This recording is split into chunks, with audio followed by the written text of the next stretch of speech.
at least by my watch.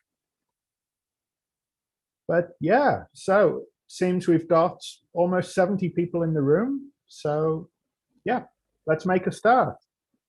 So welcome to Jina's Engineering All Hands for the 13th of April, 2021. It's really great to have you all here. So first of all, you're at the All Hands, but what is Jina? So Jina is an open source cloud native search framework for any kind of data, powered by deep learning. And when I say any kind of data, I mean it. Text, images, video, audio, you name it, we search it. And our All Hands is a quick monthly summary of what's been happening at Jina. It's open to the public. Anyone can join us on Zoom. We talk about the goals we're striving towards. We do a bit of engineering show and tell, and we handle any technical or product or heck, any other kind of questions you might have. So today we are over the moon to be joined by Sebastián Ramírez from FastAPI. He's going to be talking about best practices for leveraging FastAPI in machine learning. So we urge you, if you're on GitHub, and come on, you're at the Engineering All Hands, of course you're on GitHub. So we'd love you to go over to FastAPI's repo, go over to Jina's Jina's GitHub repo, and give us both a star. Because we love those things. So the Engineering All Hands, it's on the second Tuesday of every month, generally from 2 to 3:30 p.m. CET, so Central European time. Sometimes a bit more, sometimes a bit less. We're flexible, and it's right here on Zoom. Or if you're watching this from YouTube, it's also streamed right there on YouTube where you are. So a few recent updates from the Jina side. So we recently released version 1.1 late last month, and something we're really happy about. We were nominated, we got on the list for CB Insights AI 100, so the 100 most interesting AI startups. Coming up soon, in a couple of days, one of our engineers, Rituja, is going to talk about Jina at Stanford's Machine Learning Seminar Series. And as always, we are hiring. We're looking for amazing talent, AI engineers, back-end folks, front-end folks. Check the link, get in touch. So today's agenda, we have a talk by our very special guest star, Sebastian. So tips about FastAPI and Typer. And then a panel covering the open source lifestyle, that's between Sebastian and Han. And then a bunch of Q&A. And our team will be posting a link to the Q&A website. So you can go there, you can post your question, you can upvote other questions, completely anonymous. So please don't be naughty, I guess. And yeah, without further ado, let's kick it off. I'll stop sharing my screen and we'll hand over to the next person.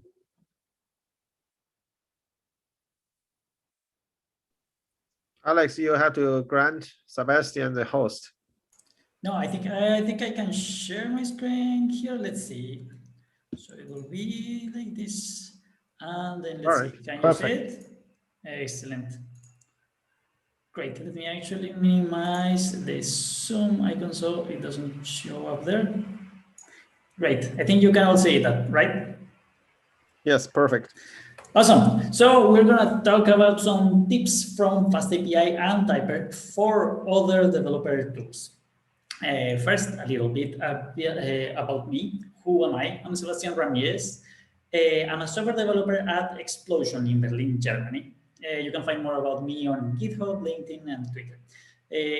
Explosion are the creators of Spacey, the natural language processing package, Prodigy, the tool for doing data annotation with active learning, and Think, the deep learning framework using type annotations. I created FastAPI and Typer. But actually, a little bit about me. I'm currently leaving Explosion. I'm taking like all the vacations I never took because I am going to dedicate myself to work as much time as possible with FastAPI, Typer, and friends. Plus some limited consulting, helping other teams. So if that's something interesting to you or your team, feel free to get in touch. I still don't have, I'm not sure how I'm gonna structure everything, but yeah, that is the current plan. Now, about this talk, who is this for? This is tips from FastAPI and Typer for developer tools. The target of this talk is for people building open source projects, but also people building tools for developers. So services, infrastructure, databases, and anything that is a tool that will be used from code. So those are the target of the tips that I'm going to give you. Why would you want to hear tips about FastAPI and Typer? So FastAPI, if you don't know, it's a web API framework in Python. It has around 29,000 GitHub stars. It has been growing around 1,000 GitHub stars per month. So people have been liking it, which is great. A bunch of companies are using it, and the performance you get is in the top rank for Python frameworks. So that's quite nice. And Typer is a similar framework for building command line applications. And it has around 5,000 GitHub stars. It's used by a bunch of companies. And yeah, like that's a little bit about FastAPI and Typer. And what will that be interesting? Now, this is what we are going to see in this talk. First, I don't know if you all know about FastAPI. I know everyone at Jina, but maybe we have a bunch of other people from other places. So first, I'm going to show you a little bit about how it will be to migrate from some other imaginary framework to FastAPI. And then with that, we're going to see a basic intro to FastAPI. And after that, after seeing a little bit about FastAPI, we're going to see the actual core of this talk, which is the tips from FastAPI and Typer. But after seeing a bit about how FastAPI works, all these tips will be quite obvious and intuitive, because we will know what is everything about. So let's start with that. First, migrating to FastAPI. Let's say that we have this data somewhere. This is just a dictionary with some name of some recipe and some ingredients. And this is some imaginary framework that might be similar to some API framework or some web framework that you might be using. So here we're saying we're creating some application, and then we're saying that we have this root that has this path, and then we're saying that we have this HTTP method, which is a get, and then in some way we are getting the request that we're using, and then from the request we are doing a bunch of things here to extract information from the request. Then this is the actual code of your application. This is the actual important part of your application. And then at some other point, we return some response to the client. Now let's actually focus on the place where we are extracting data. So this is just this section. First, we are from the request, we are checking the path parameters to extract this name. So this will work like a dictionary or something similar. So then we get the name from that, and we have the name here. And then we try to extract from the query parameters something that will be a quantity. So this will be a query parameter that this works as a dictionary, and the client might have not sent the query parameter. So this will be actually none. If it's none, it's fine, because we want to have the quantity optional. But if none exists, we then have to check that quantity exists, and then we have to try to convert this quantity to an integer. But maybe the client sends something that is not a valid integer, so then we have to check if it's actually convertible to an integer, and if not, then we have to show the client an error saying like, hey, you didn't pass an integer for this quantity. So all this code here is just doing data extraction and data validation. But the actual important part of your application is this part, which is what is relevant to your specific application. Now let's see. If we try to use the editor tools, for example, autocompletion, to get the name, this name is the same name that we are extracting here that comes from the same path here. This is a path parameter. Because the editor doesn't know what is the type of this name. The editor doesn't know if this is a dictionary, a string, an integer. The editor cannot give us autocompletion. So we don't get suggestions. So we don't have completion nor type checks. But it's fine. We're totally fine with autocompletion. We have been working like that for years. So yeah, we can deal with that. But now we can migrate from this imaginary framework to FastAPI. So this is the version in the framework that we were using. And now this is the version in FastAPI. So this is how we do it.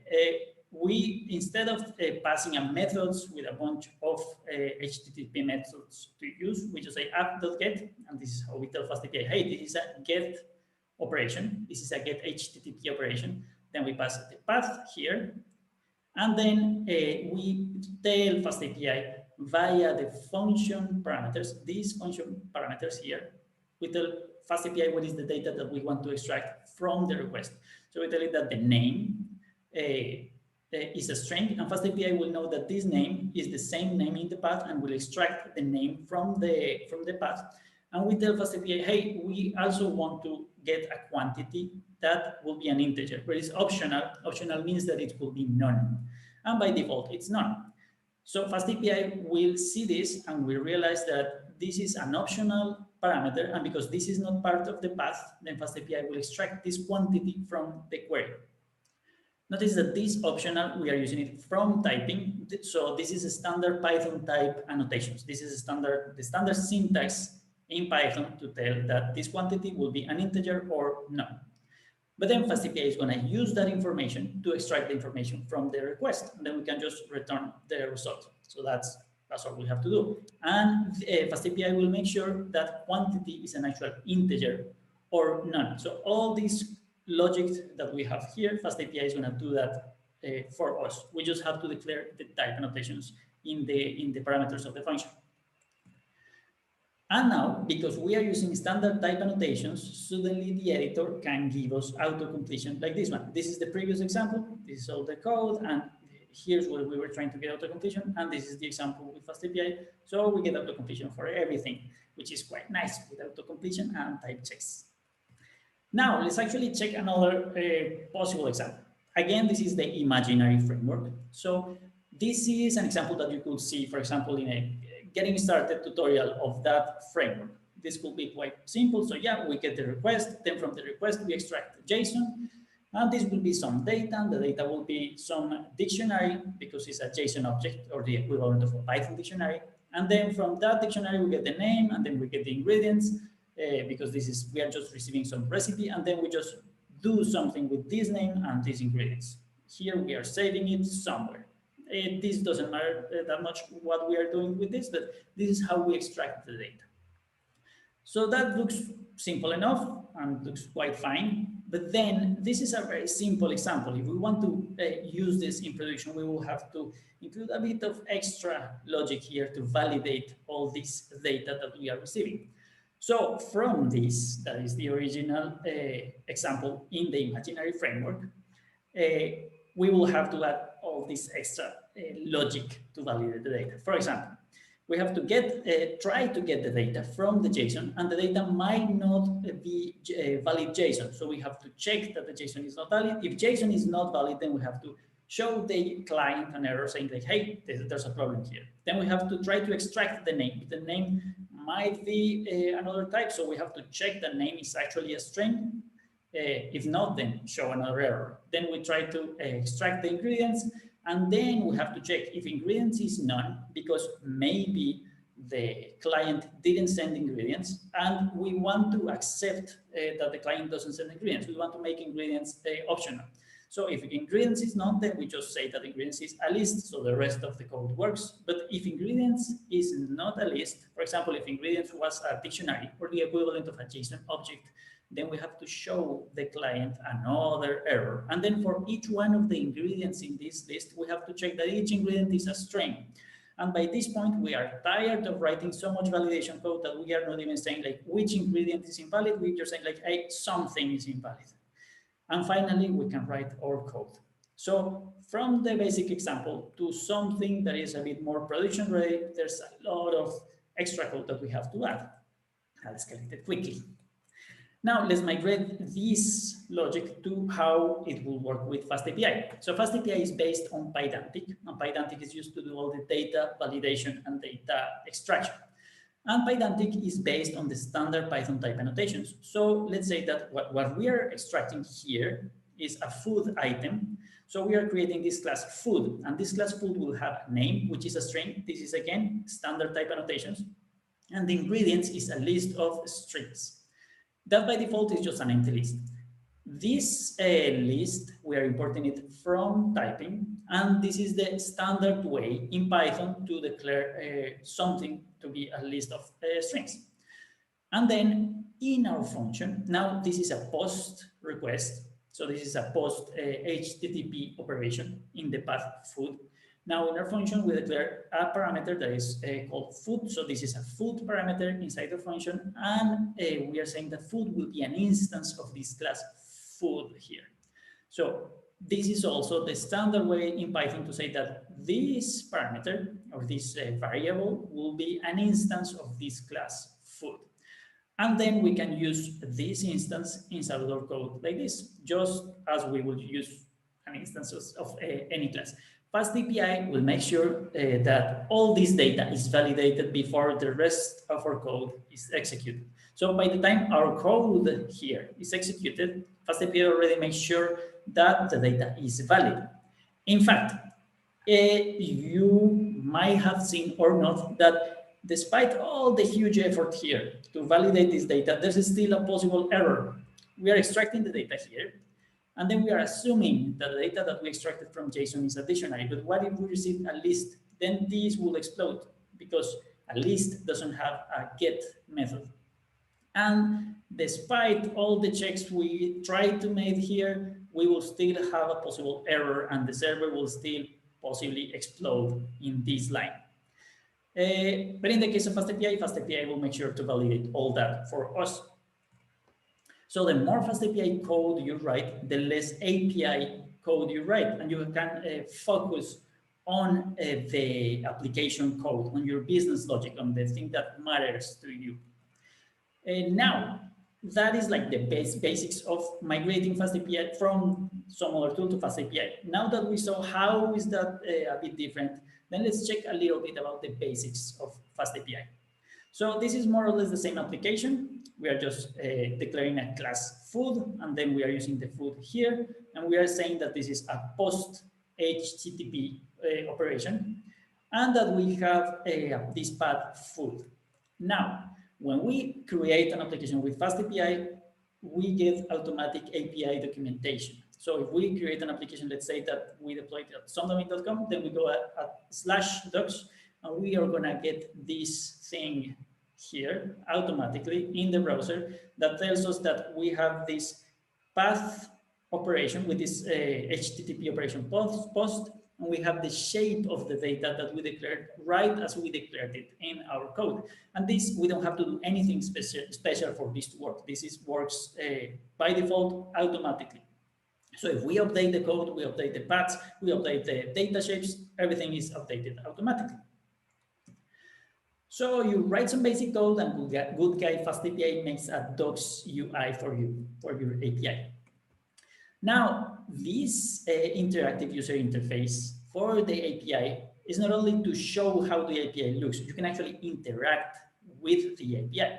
So you can send a request. For example, we are sending some recipe here. We're sending some food. This is a taco, and the ingredients are frijoles, carne, taco shell, and sabrosura. We are just sending this thing, and then we receive the actual message from the server running. So this is not just like a sample message. This is the actual application running, and we get the actual response there. This is very useful when you are developing, when you are sharing your application with others, when you're debugging your application, when the front-end team needs to talk to your application, etc., etc. And we can send a request body full of tacos. Now, let's say that we want to send a JSON array. So a JSON array will be the equivalent of a Python dictionary. And we want to send a JSON array of objects, a JSON array is the equivalent of a Python list. And a JSON object is the equivalent of Python dictionary. So we want to say send a JSON array of JSON objects. We just use, again, the standard Python type annotations, and we declare that now we're going to receive orders, which is a list of instances of the class food. And then FastAPI will make sure that we receive what we declared here. And then we can iterate for each food in the orders, and then for each ingredient in food.ingredients, because FastAPI is making sure that that's what we get. And if we go to the docs, we are going to see that the docs know that now we have a list or a JSON array. You can see that the brackets here of JSON objects or Python dictionaries of the shape that we declared. So if we want to have JSON and we want to have it inside of JSON, we can have like any arbitrarily complex, deeply nested data structures, and we just declare them with standard Python type annotations. FastAPI does the rest for us with Pydantic. And because this is all based on type annotations, we get auto-completion for everything. So in this ingredient, the editor is being able to know that the ingredient is a string. How does it know that? It's because ingredient comes from here, and we declare that we are receiving orders, which is a list of food items. So orders, we can iterate for each food in orders, and the editor is going to know that each food item will be an instance of food. So it will be an instance of this class. And then for each one of these food items, we're going to have a food.ingredients that is declared here. And then for each one of those ingredients, we declare that those ingredients is a list of string. So each ingredient is going to be a string. And the editor can understand all that information because we are using standard type annotations. So we get auto-completion everywhere in our code, even for our own custom data shapes, not only for the things related to FastAPI, but also for your specific data. And we also get type checks. So the editor is going to be able to know that an ingredient is a string. So an ingredient cannot be summed with an integer because you cannot sum a string and an integer. And we can see the error exactly where it is right in the editor without having to run the code to be able to see that there was a problem in our code. So this can save you a lot of bugs. So then your editor is gonna be able to use the type hints to protect you and me from a bunch of bugs. Of course, there's a lot of bugs that can still be created, but the editor can help you prevent a lot of those bugs. Now, FastAPI does data validation. How is that? How does that work? Let's say that we want to send invalid data. What happens then? So this is valid JSON. So it's not that there's a strange character, like this is all valid JSON, but the data is not valid with the shape that we declared with our class. So let's see how it is not valid. So this is a list or like a JSON array, so that is valid. And we have a first JSON object, which has a name that is a string. This is valid, this is what we said. And it has an ingredient, which is a list of strings. Each one of these is a string, so that's fine, that's all valid.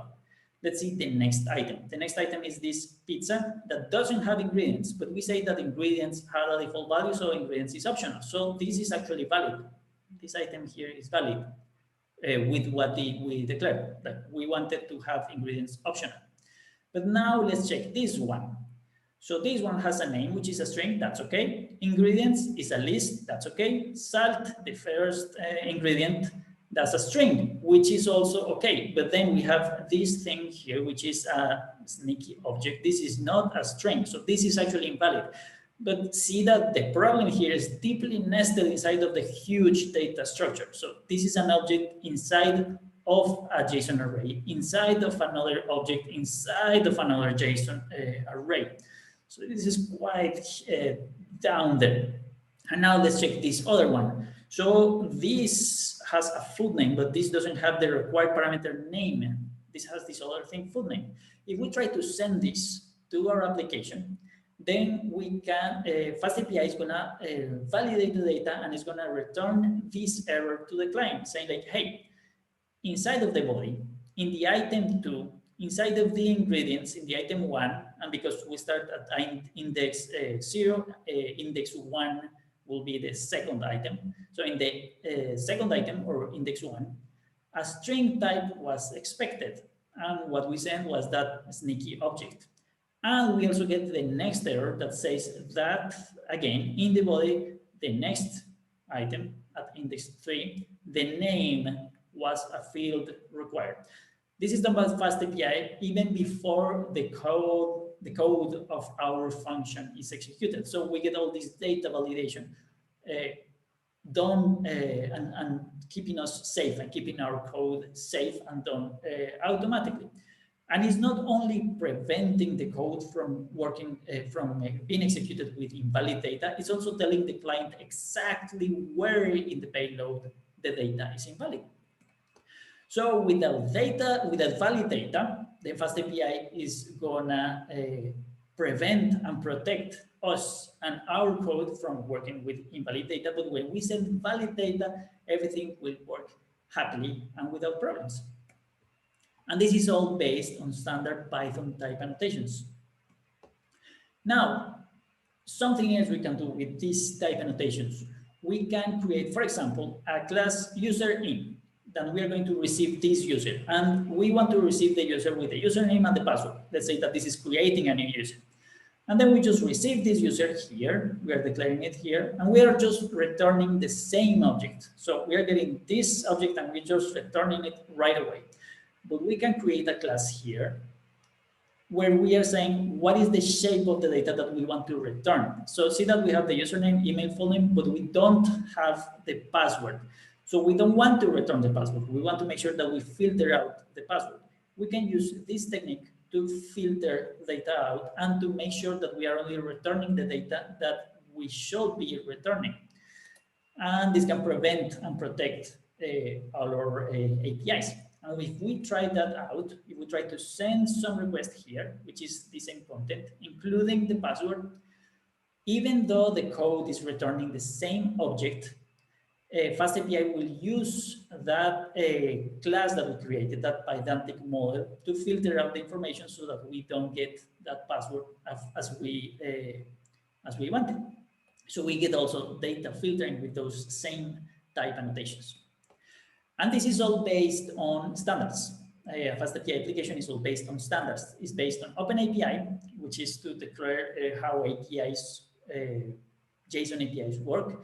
And OpenAPI is based on JSON schema, which is another standard, and also on OAuth 2, which is another standard for doing authentication and authorization.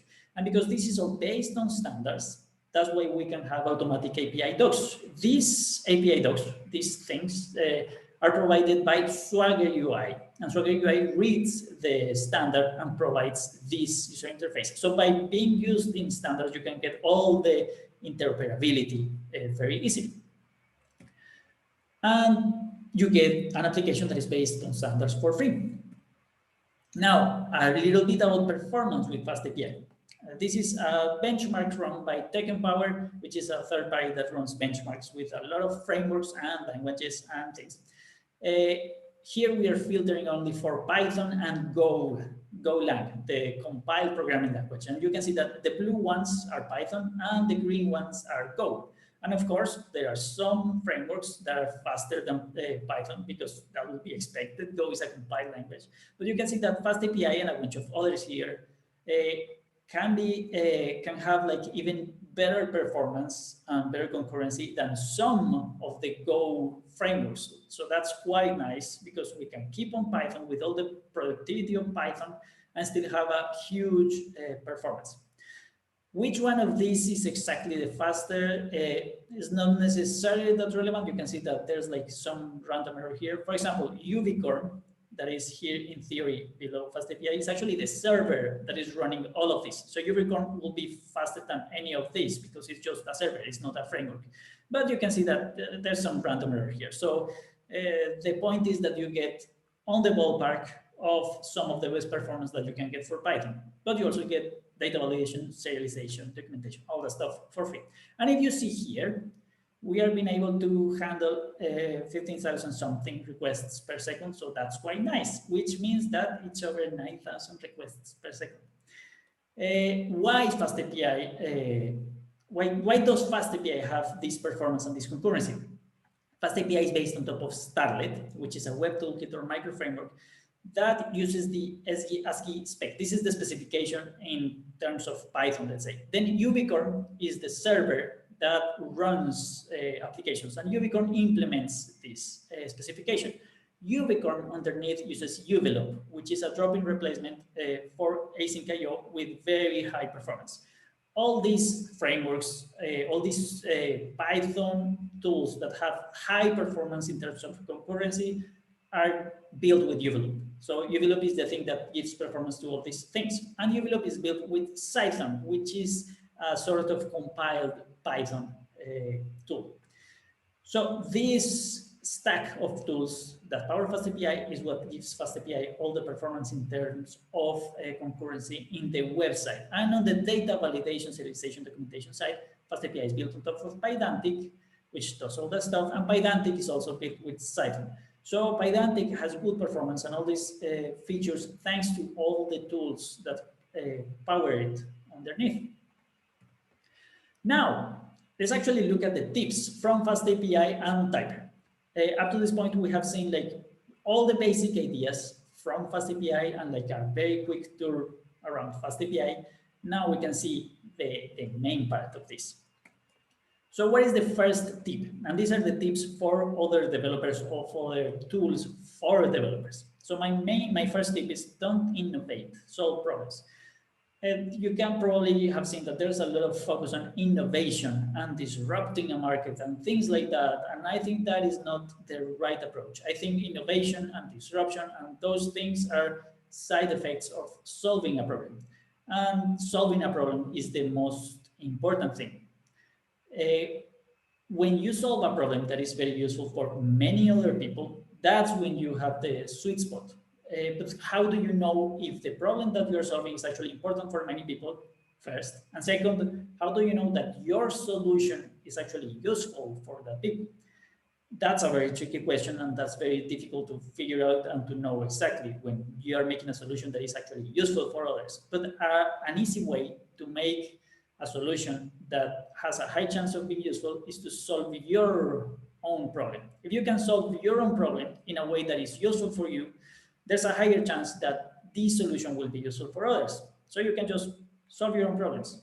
And that's actually what I did with FastAPI and Typer. I was just solving my own problems, and in the end, they ended up being useful for many other people too.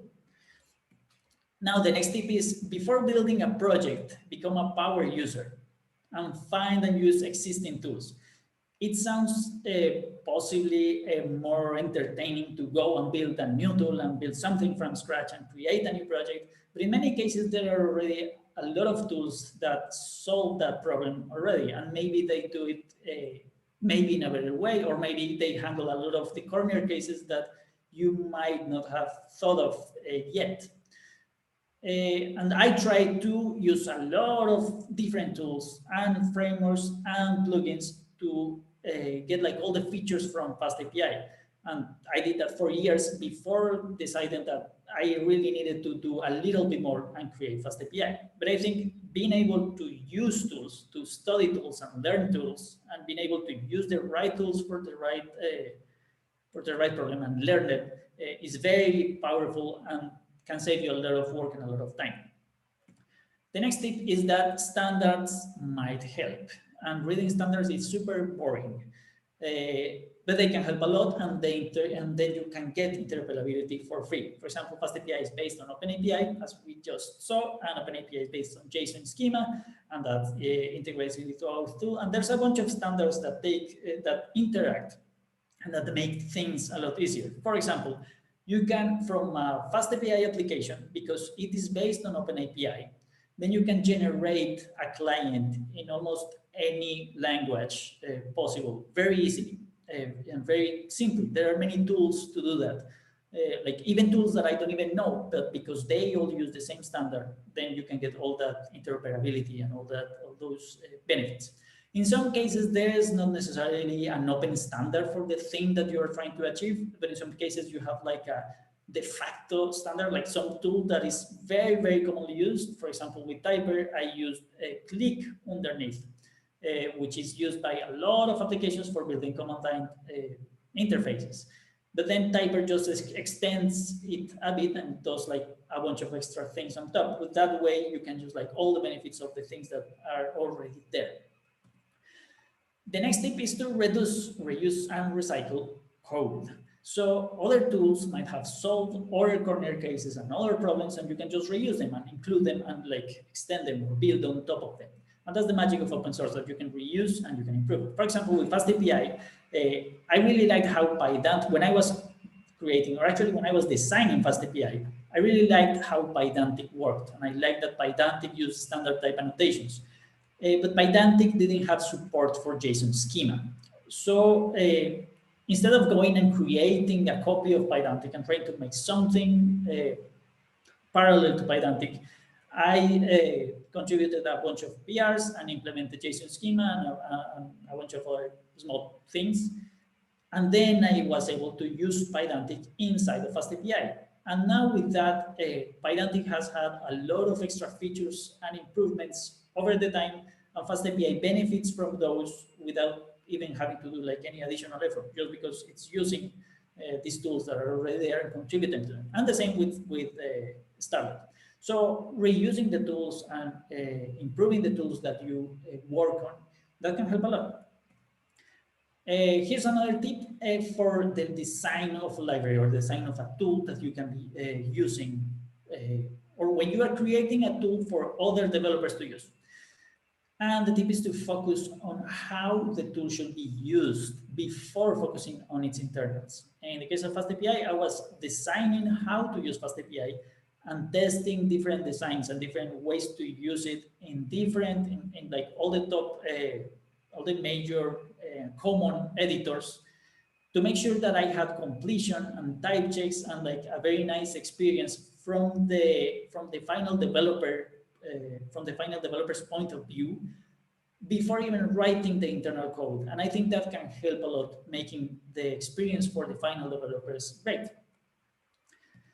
And which is like that ties with this next point, which is optimize the developer experience.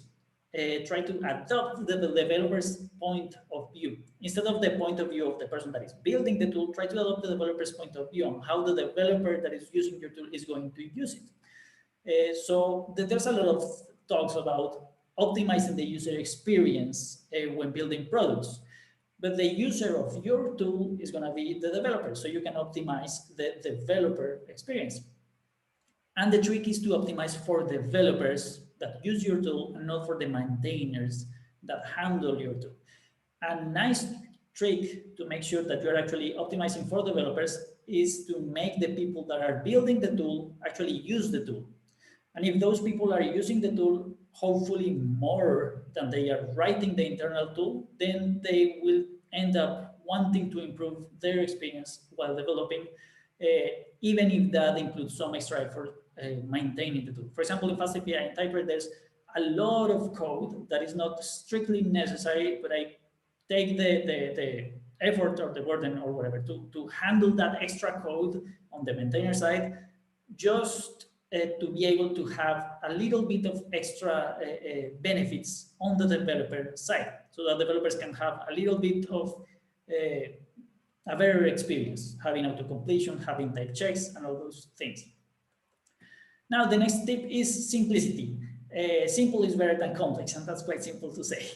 But building something simple is actually harder, and it's strange how harder it is to build something simpler. But that's the price of cool projects. In many cases, you can write some code that can solve the problem, but is super complex, and it takes a lot of effort and a lot of time trying to rewrite the same thing to make a simpler approach that does the same. But if you do put that extra effort, then you're going to have a simpler code base and a simpler tool to use. And when it's simpler, it's just simpler to use, and it's in the end, it's better. This is a very specific and practical tip that I try to optimize the editor support, because I use the editor support a lot. I use auto-completion and I use type checks for everything. And you can improve how the editors can provide these features. So the editors, to be able to provide auto-completion type checks, they rely on something called static analysis. And static analysis just means that the editor is not executing the code. The editor is only reading the text of the code and trying to analyze it without executing it. That's what static analysis means. It's just a fancy term to say like the editor is reading the code and not executing it and trying to figure out what to do with that. But then if you add those type annotations like these ones, and if you add, for example, if you add explicit parameters and types in the functions, instead of using those quarks or keyword arguments that just take everything.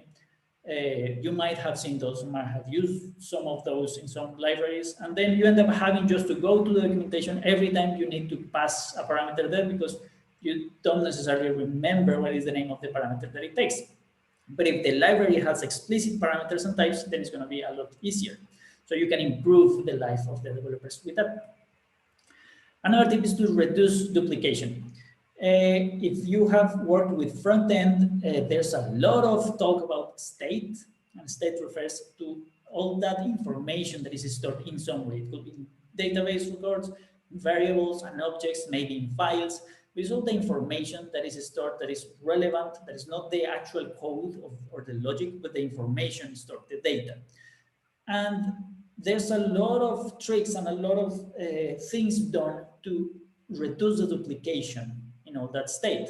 That's why you have in databases, you have indexes and you have like a single record for every thing instead of having duplication all over the place, which makes it more difficult to handle. Then you try to have a single record for many things. Or if you have duplication, then you have to have a lot of synchronization to make sure that it's well handled. The same happens in code. You can reduce the duplication that is done in code. For example, in FastAPI, we are using the same type annotations to say that these ingredients is a list of strings. So with this part here, we're telling the editor, hey, give me completion and type checks for this. But at the same time, we are using the same information to tell FastAPI, hey, I want you to extract the information from the request with this shape. And at the same time, we are using the same information for doing the documentation of the API. So we are using a lot of, we are doing a lot of things with the same simple code here. And the same applies for configurations. If you can declare a configuration in a single place, don't make the users declare it in 3 places the same configuration. It's a lot more difficult to keep in sync, to refactor, and those things. Now, the next tip is to keep related things close. If duplication is needed, because in some cases you just have to have duplication in the code, for example, at least make it visually close, and that could reduce the out of sync problems. For example, in this case, we are declaring that we have this path parameter, which is an item ID, and then we create the item ID parameter in the function itself. So you can see that in text, in the code, we are writing item underscore ID twice. If there's no other way around, we just have to write it twice because we have to tell FastAPI where in the path is this parameter, and then we have to put it in the function parameters.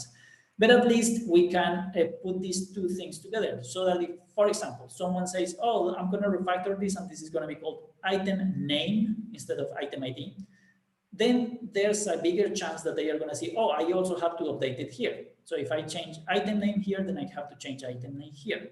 But if this part of the code, if the top part of the code is in one file, and then this code is in another file, you are duplicating the text item ID, but it is not close together. So it's going to be a lot more difficult, or it's going to be like more probable that whenever someone refactors that thing, they forget to refactor the other thing in the other side, and then it's going to be a lot more difficult to debug. If it's at least visually close, then that will help with those out of sync problems.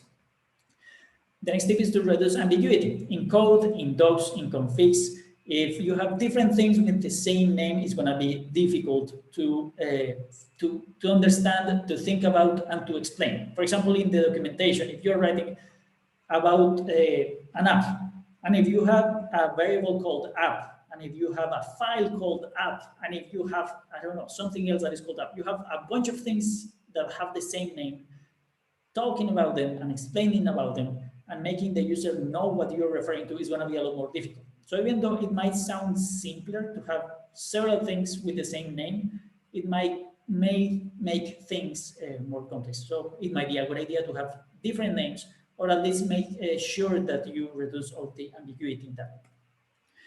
And the next tip is to reduce and constrain abstraction layers. Abstraction layers sound great, and it might sound super cool to create another abstraction layer to make things quote unquote simpler.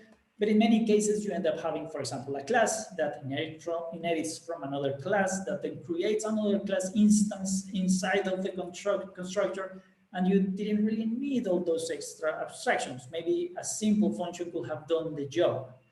So there's no need to handle to handle complexity if you don't add extra complexity. And in many cases, it's very easy to think like, oh, let's add another abstraction layer and let's put another function that calls the other function that calls the other function. And there was no really need for that. So you might just have everything in a single function that is easier to read if you are not needing to, for example, duplicate that code anywhere else. It might make things simpler. So to constrain the amount of abstraction layers that you create might be a good idea. Now, tips for docs. I think docs are super important. Docs are important as this cat. So I made a whole section about docs. I think I probably write more Markdown than Python. I spend a lot of time in the docs, and I think in many cases, many people don't give docs the importance that they deserve. So the first tip is where to start. Don't start from your point of view, from the point of view of the developer or the researcher or the person that is creating it. Start from the point of view of a newbie, of someone that is new to the tool. What would a newbie want to do? And then explain what needs to be, whatever needs to be explained before that first step that the newbie wants to do. And that will probably put some concepts that you have to explain, then explain those. But explain just the necessary to explain whatever the newbie wants to achieve, and then grow from that. That can work a lot better than starting, for example, to explain all the concepts and the terminology in the whole application, and maybe like concepts that are internal to the application, but that the actual developer will never really use and will never really have access to. So it's better to have that point of view from the developer. The next tip is to read your docs like this happy developer. Reread the docs. After you write the docs, read them and fix whatever is wrong, reword, update, and repeat that process until no changes are needed. When you write documentation and you read it again, there's a high chance that you will want to improve a little bit, a little corner. This process is very, very repetitive, and it can be quite boring, but it's totally worth it, and your documentation is going to improve a lot. And the next tip is quite weird and probably not common, is ask for the help of a newbie. So a newbie, someone that is new to your tool or your framework or whatever, for that newbie, nothing is obvious yet. And not having obvious information is actually super beneficial. Because for you that have been working on that thing for hours, for days, a lot of stuff internal to your tool is quite obvious. But for the newbie, nothing is obvious yet. And the newbie can read the docs and tell you, hey, I don't understand this, and can help you find the voids of information in your documentation. And also, when you're writing docs, adopt the newbie's point of view. Don't write the docs assuming that someone already knows the concepts that you're going to explain later in the docs. You can write the docs assuming that someone just doesn't know anything about your tool, and that will make the docs a lot better. And you can also refactor the docs. There's a lot of refactoring in the internal code of applications, but the docs can also get a lot of refactoring too. You can restructure the documentation and simplify the documentation. It can take a lot more work to make it simpler. So you can write a lot of documentation, but then you can simplify it a lot and still give the same information. And that will be a lot better because the users will have the same information in less time and in less effort. It might be counterintuitive, but like the worst case is to not have any documentation. Then the next is to have some documentation. Then it's a lot better to have a lot of documentation. But then even better than that is to not have a lot of documentation, but to have explain everything that is necessary in not that much content. So if you can explain the same concept in one entire page, but you can explain the same concept in a single paragraph in a way that is simple and understandable, that might be better. And you can also use format and graphics to convey information. And this can help a lot to use style, graphics, emojis, and a lot of visual cues can help give concepts, convey the concepts a lot better than a lot of text. So if you just write a diagram that shows like the components and how they are connected together, that might help a lot more than a lot of text. And it's quite important to have consistency in the terms and concepts that you are using. If your application or your tool requires some specific terms that are specific to your tool, then having consistency for those terms is super, super important. And the next tip is to make it easy to help. The community can actually help a lot. So having good development guides, having a good guide about how to set up the environment to develop with the tool can work a lot, can help a lot. And you can ask for help, for example, answering questions or reviewing bugs. And maybe not a lot of people, but some will probably end up helping, and that help actually helps a lot. So make it easy to help. And there's also a need to manage the community. Once you have a somewhat successful tool, then you have to protect the community and keep away toxic people. It might be comfortable to like be a little bit more serious or more strong in the opinions and in the wordings to keep away toxic people, but actually that's kind of the responsibility that comes with a project that is somewhat successful. And then the last tip, sustainability and open source. I don't have this figured out yet. I want to keep FastAPI, Typer, and all these tools free and easy for everyone that is starting, and hopefully figure out a way in which organizations with investments, income, and budget can help sustain all this work in open source. Because the organizations are probably using a lot of open source and the product depends on the open source. But if the open source is not well maintained or becomes obsolete or gets full of bugs, then the product of the whole organization that is sustaining that organization is also gonna like crumble to pieces. And so the organization actually needs that the open source that they use is well maintained. But this is not obvious or easy to figure out how to do it. Something that you as a developer can do is to ask about the open source policies in the company you work for. For example, how much working time do you get to work on open source projects? Or what are the open source projects from the company and how can you help with those open source projects? Or you can also ask what are the sponsorships or the licenses that the company pays for open source companies, or what is the company willing to pay for. And I think I have the theory that a key link that is broken is that you as a developer are probably happy with the open source, and you are probably okay if the organization helped support the open source tools that you're using. And the developers will be happy if they receive more support, because this sustainability thing in open source is actually quite difficult and complex for many, many people. And then the organization already has a budget. They already have to spend money on servers, backups, chat systems, even tools to monitor bugs. Then some of that budget will also be used to make sure that the open source tools that they are using are well maintained. But then it's probably, what I think is the broken link is that it's not obvious or not simple for the open source developers to justify the expense for the companies. So whoever is in charge of this budget, we need to figure out a way to show them something that they can justify giving money to. If you have any information of this, maybe you can ask the manager, you can ask the people in finances, I don't really know. What will be something that could justify those expenses in open source? That will help me and many other open source developers a lot. And that's what I have for you. Thank you very much. You can find more about FastAPI here. You can find more about Typer here, and you can find me on GitHub, LinkedIn, and Twitter. Yeah, that's what I have for you. Awesome. Thank you, Sebastian. And we are going to take a few questions from our lovely studio audience sitting at home. Awesome. So this is just the first question session. So if I don't ask your question right now, fear not, it may be asked later. So the first one that's on everybody's mind, how do you maintain that magnificent mustache? Oh, that's a lot of effort every morning. No, it's just hair gel. Oh, what a letdown. We were hoping for something much fancier. Yeah, Oh, me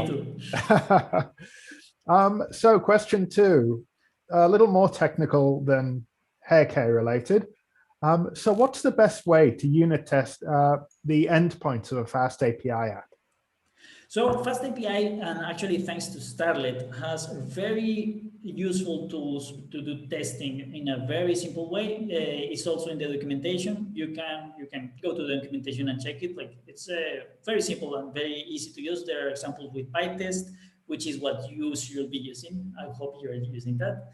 But yeah, it's actually quite simple that you can integrate that with coverage and make sure that you have good coverage of all your code. And yeah. Awesome, thank you. And the last question of this session, as I said, we'll have more later, but the last this time. So FastAPI already has really solid functionality and a huge user base, but you're still at version 0.63. Why haven't you released version 1.0 yet? And what other features do you think would make FastAPI suitable for a 1.0 release? So I have been holding with 1.0. There's something fun with that, and is that people sometimes think that pre 1.0 means that it's not production ready, and that is not the case here. Where it's not still 1.0 because I want to be able to refactor some things and include some additional features and improvements. And I want to wait and make sure that the tools that FastAPI is based on, for example, Starlet, also reach 1 point something to make sure that the API is a bit more fixed, let's say. But in either case, you can already use FastAPI in production, and there's a lot of there's actually a guide on how to use the versions and how to use the pins and how to what things to pin and what not, and how to do the upgrades for FastAPI, so that you can use this 0.something version without a problem and still get benefits from all the new features that will come. Awesome, thanks very much. And I'm sure I speak for a lot of people here when I say I can't wait for 1.0. Me too. Great. Okay, so next up, we've got the panel discussion on open source lifestyle between our CEO, Hans Xiao, and Sebastian. So yeah, let's hand over to that. Excellent.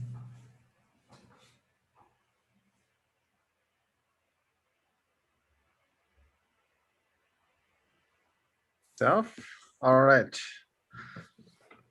Yeah, so first of all, thanks Sebastian for this great talk. I'm pretty sure that everybody learns a lot, especially those tips that Sebastian presented at the end. It was really, really well summarized, and not only for engineers, but for startups, creators. So those tips also applies. So my name is Han. I'm the founder and CEO of Jina AI. So I will host a small panel session with Sebastian, not talking too much about the technical things, but talking about what is life. Why do we set up ourselves on this path, on the path of open source, right? So I will make this session into small sessions, small subsessions. So the first subsession we will talk about something about how to bootstrap an open source project from scratch, and then we will immediately come after all this audience question answering. I will select those questions that top voted on the Mentimeter, right? And so then the next session will be about the sustainability on open source, and finally some wrap up. All right. All right. So the first question. So by the way, so if you haven't found the link, so you can find out in the Zoom chat. You go to this link and ask the question there. Right. All right. So now comes the first this question. Right. So as a conversation starter, we did some homework, right, before talking to Sebastian. What's the homework we did? So we look at the history, the dark history of the web. And then we found out this very interesting Reddit post where Sebastian posted his first FastAPI announcement, right? So there is a new framework introducing FastAPI, right? He posted it on Reddit. So nowadays we see that this like 2 years ago, like, and right now you can see there is some upvote like 300, sometimes 300 something upvote. But if you go deeper, if you go to the thread, follow the thread, you see that the initial feedback was kind of mixed, right? It's not like entirely like the day that everybody go for FastAPI. There's a lot of arguments saying, yeah, why bother? Why not Django or Flask, right? So the first question I want to ask Sebastian is, what is your feeling? What was your feeling after you read that comments, and what drives you moving forward? Right. That's I guess a difficult question, but yeah, I don't know. Like, so I think those negative comments are like when it's like very critical feedback, it actually takes a huge toll. It's like very draining, and like it takes a lot of energy out when you are like developing one of these things. And it's very sad, but I think in many cases those negative comments like have a heavier weight than the positive comments, and that doesn't make sense. But like, yeah, right now what I'm doing, like I have been doing, is that I had the developer survey for FastAPI, the first developer survey recently, and when I'm a bit like feeling in a bad mood with those with that feedback, I go and check the survey and check some of the answers, because there's a lot of appreciation and like nice comments, and like people saying like, hey, this has been useful. And like, okay, maybe it's worth the effort. But yeah, that's something that it's quite difficult to handle, and I think maybe people probably don't realize how much it can hurt when like some of those demanding or entitled or very critical comments come. But yeah, I guess like that's one of the things that we have to deal with. Yeah, but what drives you, like when you first, there is also like a community question from our audience. So what drives you to build the FastAPI? Like what was the day looks like for you before FastAPI? So before FastAPI, I was actually like there's a lot of that in the documentations in the section about alternatives and inspiration. I used a lot of frameworks and tools, and I was trying to achieve something similar to FastAPI, and I learned a lot from those tools. But I wanted to have a little bit of a better experience and a little bit of extra features, and I wanted to solve the problems that I had been solving in many products that I was building in the previous startups where I was working with the teams that I was working. And I was solving the same problems over and over again for the developers that I was managing. And I wanted to make it a lot easier to do all that. So that's what I wanted to achieve. And that was like my main objective, to make the experience of those developers and myself developing a lot better. And that's what I was optimizing. I think that was the initial motivation for me to build all that.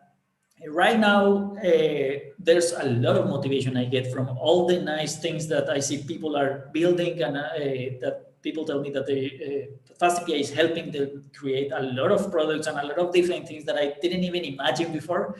And that's amazing. That helps a lot. And I think that gives a lot of the energy to continue on. Yeah. All right. So I mean, so if time rewinds back to the first day that you built FastAPI, that I mean, so right now if we see it from today, FastAPI is already successful enough. But if time rewinds back, right, and then you time travel back to before, so what would you say to your old self? I think one of the things that I would say, like I used to think in many cases, despite reading a lot and studying and re-studying all the standards that I was using and all the frameworks and tools, I always thought that there was going to be something inherently bad or flawed, or like some error inherently in the design that I was making. And that was like, oh, I'm putting all this effort and maybe it's all for nothing. And at some other points, I was just like daydreaming that, oh, this could be so amazing and I could enjoy working with this so much. And I think like now I could go back and tell myself like, yeah, it was very enjoyable to work because I really enjoy working with these tools and I really enjoy using these features and these tools from all the from FastAPI and Starlet and like FastAPI and the things that we can get from the new features of the language, like async and await and type annotations. And yeah, I think it's strange that what was right was the happy daydreaming moments. I think that's one of the things that I will see and tell myself. The other thing is that I will confirm that when I was starting, I used to see many maintainers and open source developers that were like kind of bitter and kind of like angry with their communities, something like that. And I thought like maybe when you are like somewhat successful, you have to become angry and you have to be rough or something. Because I remember this is one of the things that I think inspired me a lot from Tom Christie, the creator of Starlet, Django REST Framework, and a bunch of other tools. That he has always been super nice to the community despite having a huge community and like having to deal with a lot of people and a lot of demanding users, and like he's still super nice. And I think I learned a lot from that and I got like a lot of inspiration. And if I went back in time, I would tell myself like, hey, yes, that works. Like it's fine to be nice and the community will work and like the community can grow very healthy, and then the same community can help make it nice and help others. And I think that's amazing. Cool. Very nice answer. Yeah. So the last question of this session is still about bootstrapping, right? So I mean, I know that FastAPI is basically bootstrapped from nothing, right? So it builds from scratch, and it didn't fundraise, right? So, and as you just you just build it from scratch, right?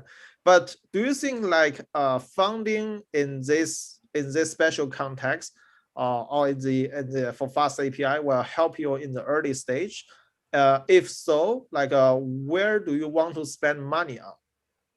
Yeah, I think that funding is crucial. Like specifically if handling like I don't know VCs or not, that's something that I'm not sure about, like how to do all that process. But I think having a way to sustain all the work and having a way to make it worth it for whoever is developing a tool is super important. I think that there's a lot of ideas about, for example, a lot of people talk about the boost factor, and like that if something if you boost hit some of the developers, what will happen to that project? And they give a lot of importance to that. And I think that's not the right approach, because you can see like the biggest technology companies have these huge cemeteries of projects that were abandoned. Like they have thousands of developers and still a lot of the projects were just abandoned. And I think that what is important is not like that boost factor, but what is most important is that building the project, maintaining the project, and creating it is still giving some value to whoever is doing that work. If it's a company, if the company is being able to sell and to charge licenses, then the company will continue to work on that project. If it's like, I don't know, a huge corporation, if they are using the project internally, then the project is useful for them, so they are going to continue to develop that project. I think having some way of having funding is crucial to make the whole thing work. In some cases, it's just some people that are just giving voluntary work and they are just doing it for the fun of it. But then like you have to make sure that it's always fun and that there's nothing that ends up being more fun for them to work on. So I think having a way to make it sustainable is very, very important. I see. Great. All right. So now comes to the attendees session on the question answering. So we have there is a one question about the type annotations, which is so the fast API relies on a lot of things on the type annotations, as you said, right? And also the type checking. But type annotation is not something, let's say, well accepted in Python until just recently, where we have this after 3.6, where everybody moved to the add some type hint to the code. But it's by history, it's not something that well accepted, and also Python is not a static typing language, right? So, do you think that the success of fast API is a symbol that Python should embrace strong typing? So I think, well, that types are not well accepted. I will debate that. I think some people that are very used to not using types don't like types. And for example, people that don't use a lot of the features of the editors, for example, they don't use something to tell them when they have type checks, when they have errors related to the types, for example, trying to sum a string with an integer, or that don't use autocompletion, or that don't use some of those features, or maybe people that is using the same code base for their whole life, and they are not using new tools or new libraries or new databases. They are just using the same thing over and over again. They already know the code that they are writing by memory. They don't need autocompletion, and they don't need these additional features. But for everyone else, and for all us mortals, it's actually quite useful to have those additional features from the editors. Whenever you get autocompletion in the editor, that's thanks to the type annotations. And whenever you get type checks in the editor, that's thanks to the type annotations. Writing those type annotations is what gives you those features. So that alone, for me, is already enough to add type annotations and to embrace them.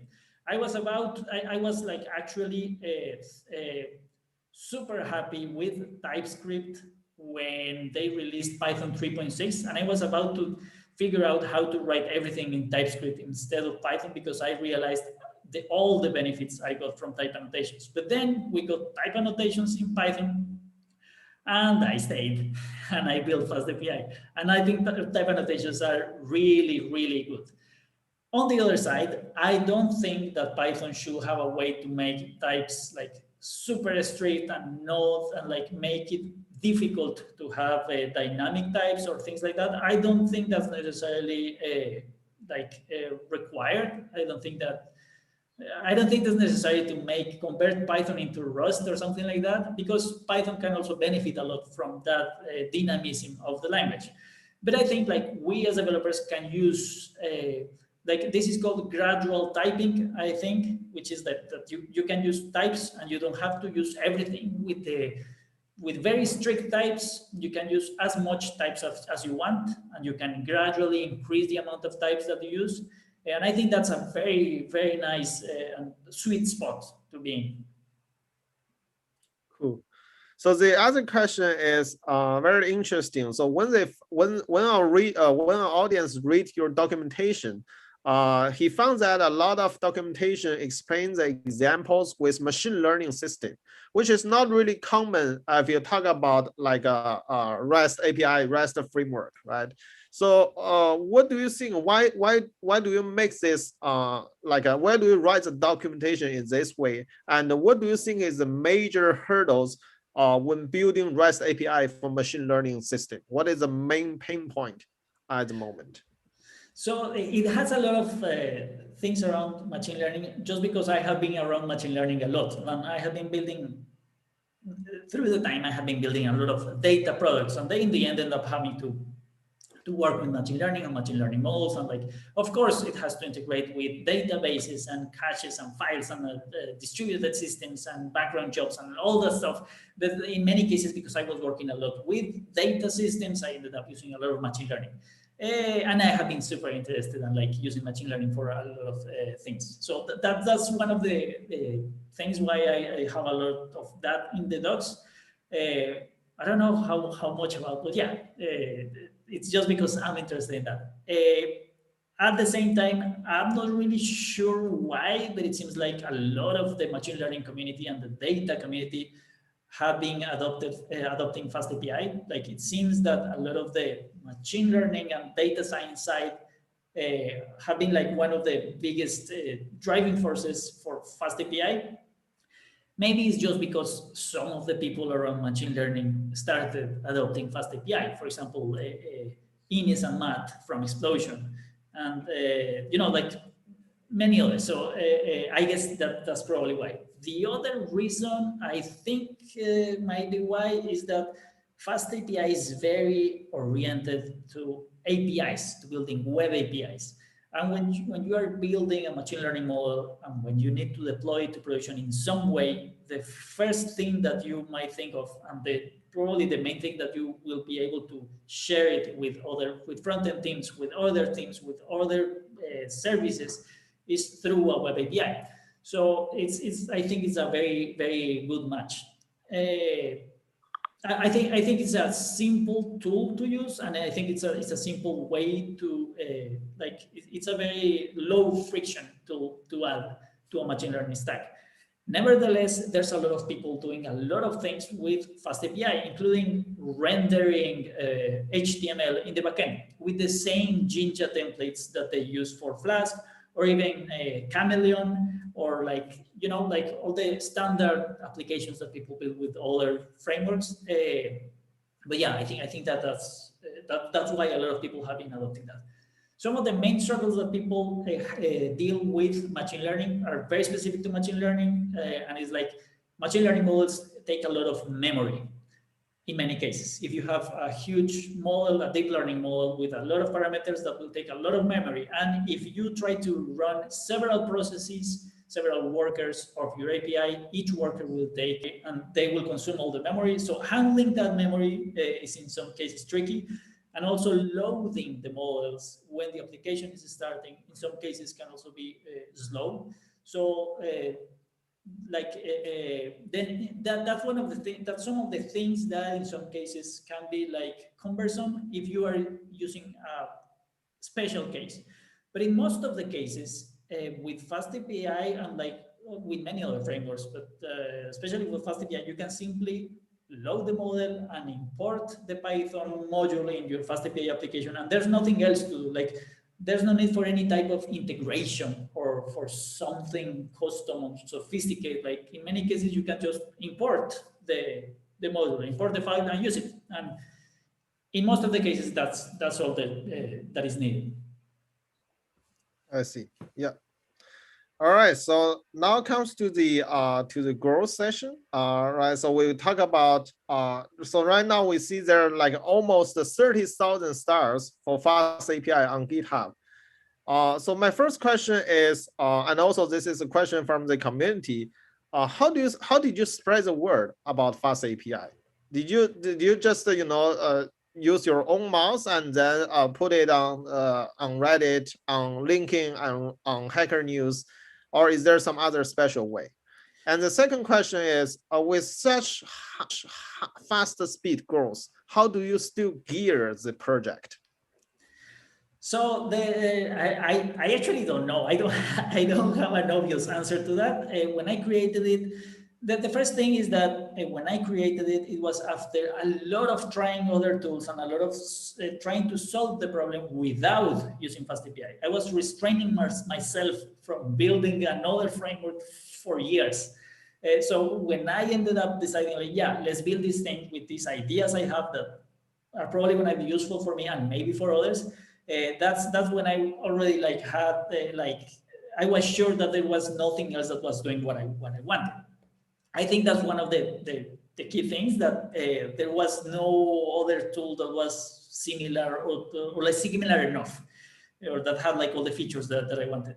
The other thing is, like, I just shared it on like Reddit and Hacker News and like a couple of forums where from some of the other tools that I was trying before, but not much more than that. I think the biggest chunk of growth has been coming from just people that have liked FastAPI and have suggested it to their friends. And I think that they have liked it because I put a lot of effort into making it an enjoyable developer experience on one side, and on the other side to have very good documentation so that it's very easy to learn and to understand and to work with. I have spent a lot of time writing documentation for FastAPI and simplifying it and restructuring the documentation and things like that. And I think that helps people learn it and use it very easily and like waste less time using FastAPI and learning FastAPI. And I think that that benefit that makes them like it and suggest it to their friends. I guess that's the main way that people have come to FastAPI. But yeah, like I didn't really do much more than that. I guess also luck. But yeah. All right. And the second question is also somehow related with with the hyper growth, right? So now you have last time I checked, you have more than 220 contributors in your project, and then how do you, so when you, of course, like when all the contributors just join your project, you feel very happy, but then it becomes like when you make a decision, it can hurt somebody's feeling, right? And how do you still make an effective decision as an architect, as the original architect of FastAPI? And are you a benevolent dictator? Yeah, I think that's actually quite difficult to handle well, because on one side, I want people to be able to come to the community and to contribute and to help others.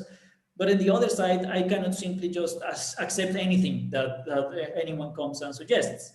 So I think that's something that is not easy to balance.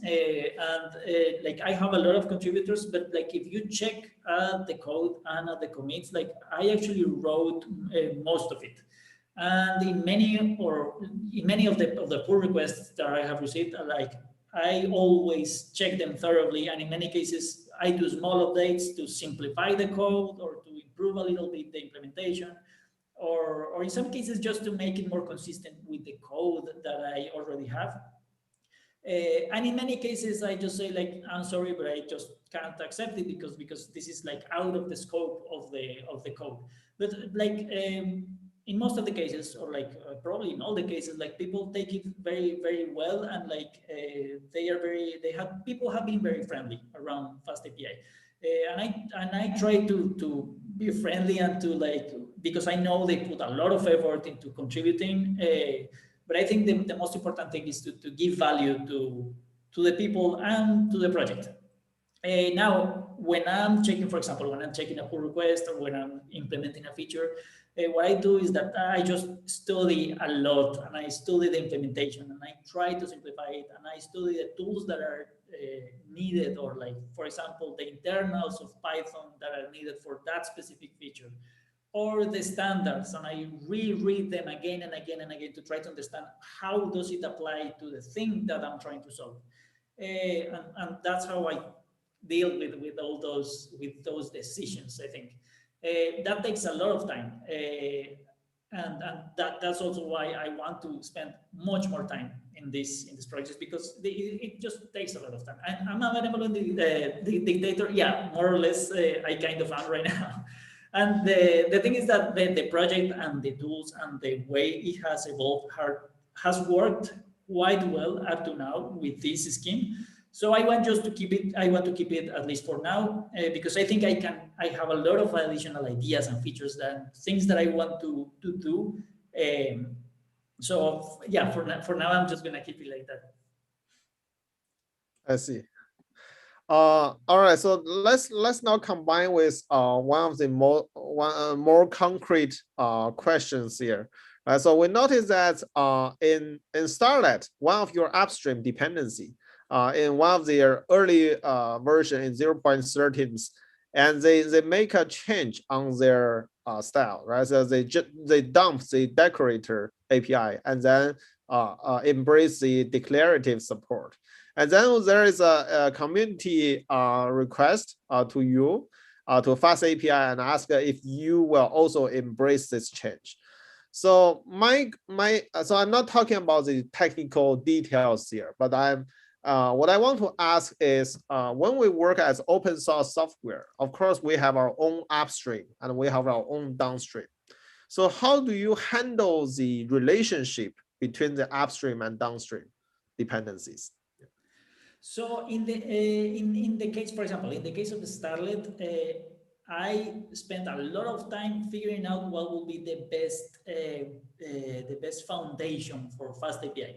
And that's when I chose the Starlet. There were a lot of alternatives, and I chose the Starlet because it was made by Tom Christie, which is the nicest guy in the Python community, and he's been helping a lot with many of the components and the stack in the Python async web environment. He's now building HTTPX, which is like the next generation HTTP client, with async support, but also non-async support. And he has a lot of great ideas, and he's working on making the best tools for the community and the best baselines.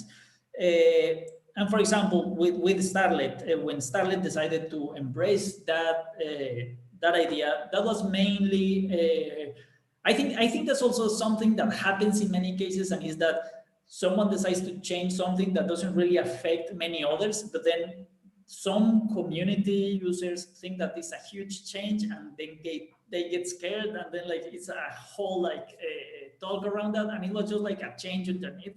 It's like when Kubernetes decided that they were not using Docker anymore internally, and people went crazy like, oh no, it's no longer Docker, but they just changed to containerd, which is the thing that runs underneath Docker. So it's just the same thing, but it's just they are not installing the whole component in each computer.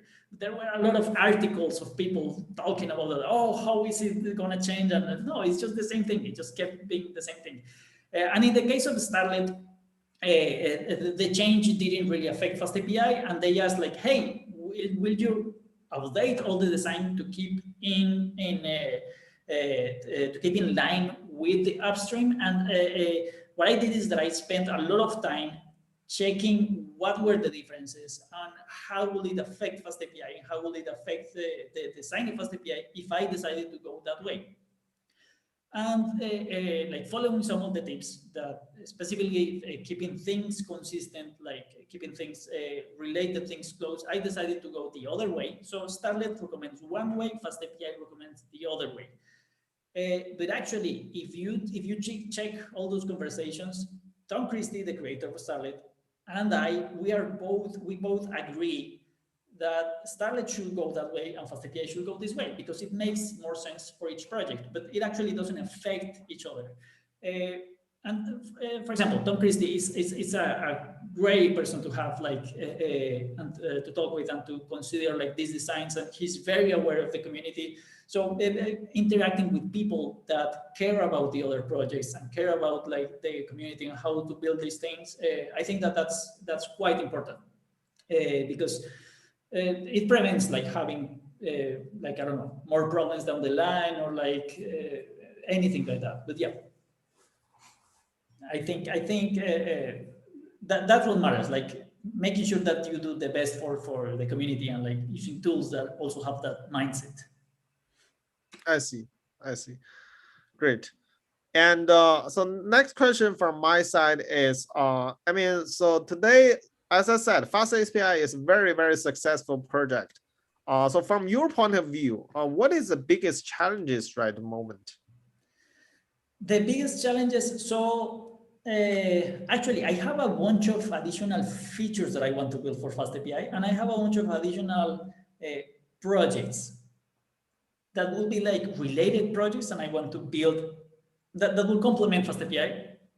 And not necessarily integrated with FastAPI, but that will complement it. For example, an admin user interface, or a new layer to connect with databases more easily, and things like that. And I think that will improve a lot, plus a bunch of features that I want to add to FastAPI. I think those things are not necessarily difficult, but like the most challenging thing is to figure out, for me right now, is to figure out what is the best way to dedicate more time to it, because I have a lot of stuff to do, and like it always requires so much time. And I think that's the most difficult thing the most difficult resource to get like time while keeping the thing sustainable. So balancing that, I think that's something that is not solved yet. But yeah, I think that's probably like the best challenge, which is actually not a challenge for FastAPI itself, but yeah, like the challenge for how am I gonna figure out all the features for FastAPI, which is already looking like quite nicely, but yeah, like I still have to decide how to arrange everything.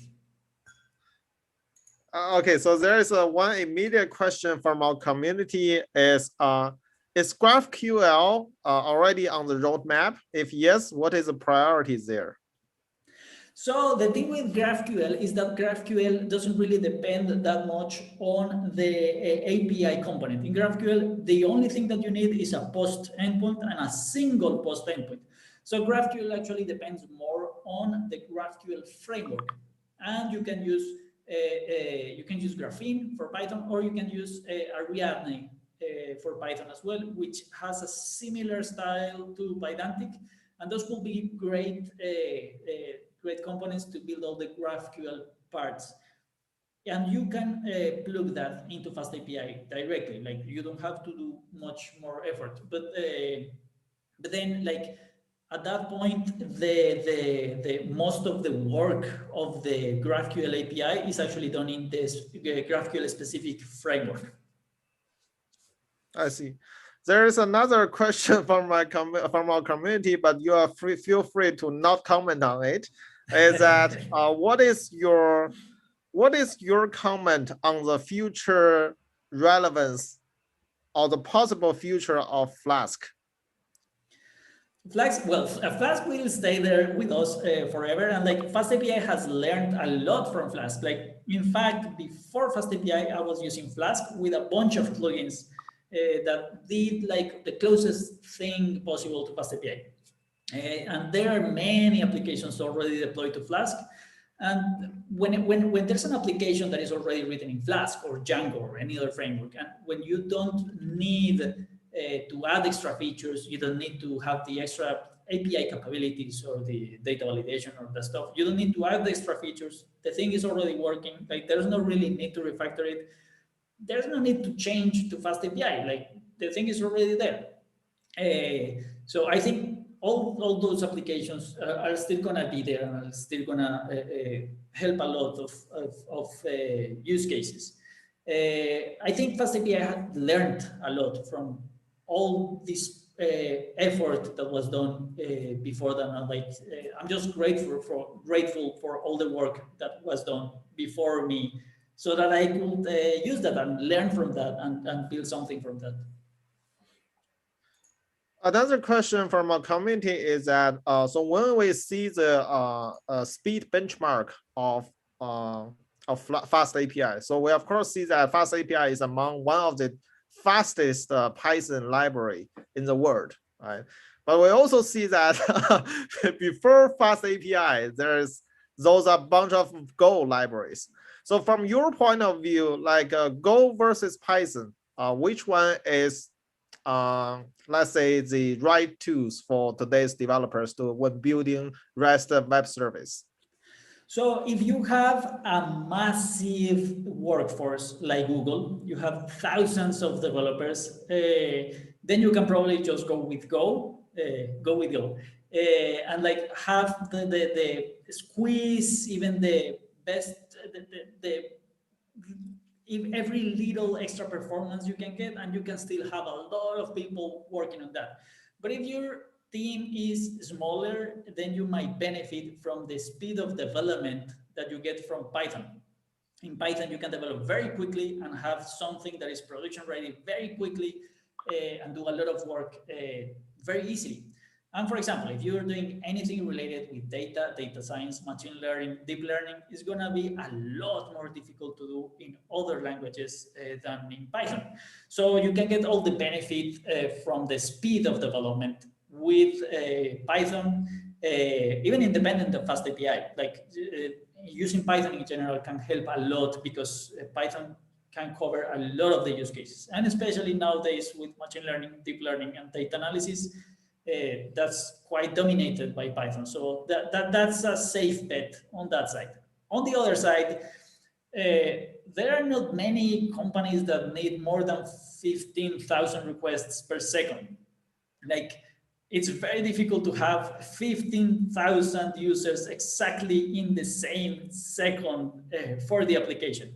So Python can give you like a very long way before you need to change to something else. So I think that's a good rule of thumb. But if you are needing something that is like that requires some extreme performance and something like that, then you can probably just switch to Go or to Rust, or like if you're in extreme case, just go to C, or I don't know. But yeah, for many cases, the production boost that you get from Python is worth it. All right, cool. So now we come to the last session. It's just two quick questions. The first question is, I see you already gave a lot of tips on the framework building and so on. So what if I just ask you to give one sentence, one suggestion to our future open source software enthusiasts or developers? What would that be? There's a lot of ways to help. Like, you can go and check the ways to help in FastAPI, and there's a lot of ways that are very easy. Like, don't even require money, or don't even require like very hardcore coding skills. For example, just helping others with their questions, that's what saves most of my time. And that can help me a lot, like a lot. And you can also check, like, you can check, like, how is the development setup for Jina? Go help Jina. Like, there's always a very thorough guide on how to help these open source frameworks, and you can always come and help. And help is always very welcome. I see. Great. So finally, as a wrap up, so use two words to fill the blank. Open source makes me something and something. I want to hear yours first. I would say makes me accomplishment, but meanwhile exhausted. That's a good one. That's a good one. I was gonna say that it makes me excited and hopeful, but I think I should add the exhausted too. All right, cool. So thanks, Sebastian, for this great panel session, and also for this great talk. I'm sure that everybody learns a lot from your talk. And if somebody missed any part of Sebastian Gray's talk, you can check our Jina YouTube channel and see the full recordings there. And we will also try to summarize a nice wrap up on Sebastian key points, especially on those best practice on engineering and framework designing and so on. So let's thank Sebastian again, and thanks a lot for joining us today. And this is really a great opportunities for everybody to learn from you. And we wish the best future for you and also for FastAPI and Typer. Awesome. Thank you very much. Thank you for the invitation. It was great to be here. All right. Alex, do you have any other things to add? So I will just share my screen with a few wrap-up slides. Yep. Give me 1 second.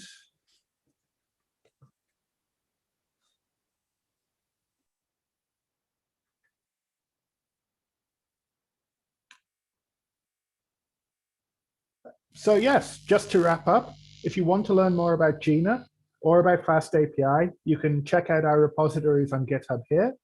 As I said earlier, we love those stars. So head over there, and if you feel like it, smack that star button. You can also find out more about FastAPI on their website, and we encourage you. We love to talk to our users and to people interested in Jina. So hey, come join us on Slack. And yeah, docs links, Twitter, all of that jazz is right there. Yeah, that's pretty much it from us. And thank you, everybody, for making it. We had a great number of people. We had a great time. And we really look forward to seeing all of you this time next month. Same back time, same back channel, second Tuesday of the month, 2 p.m. CET for our next engineering all hands here at Jina. Thanks very much. Thanks a lot. Thank you. Thanks a lot. Bye-bye. Thanks, everyone. Thank you. Cheers. Bye. Thanks, Sebastian. Thank you. Bye-bye.